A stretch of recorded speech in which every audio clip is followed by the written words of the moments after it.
Voilà, j'étais après rentré des bottes de paille, ce qu'on a l'habitude de faire dans cette période d'été.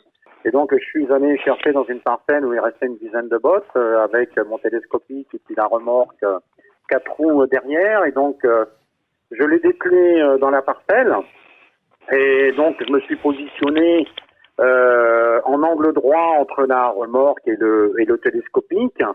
Et donc, je suis descendu pour retirer la broche, pour déplier la remorque et puis donc charger les bottes avec le télescopique. Quand j'ai enlevé la broche et du fait que j'étais en angle droit, l'attelage de la remorque donc est sorti de la chape. Comme j'étais dans l'angle fermé, la remorque a commencé à avancer. J'ai pas réagi tout de suite parce qu'on pense pas forcément au risque à ce moment-là.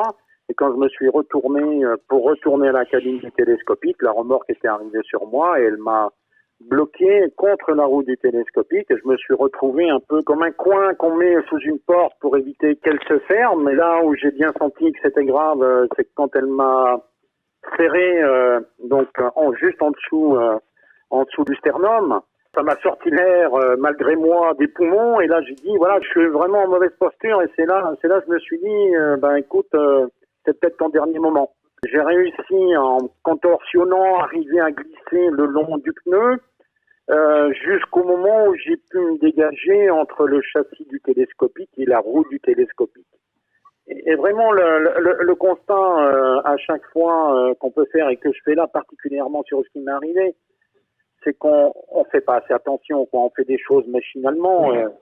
J'aurais dû faire le tour de ma remorque et là, pour enlever ma broche, j'étais dans l'angle ouvert où de toute façon, je pouvais m'esquiver sans aucun risque.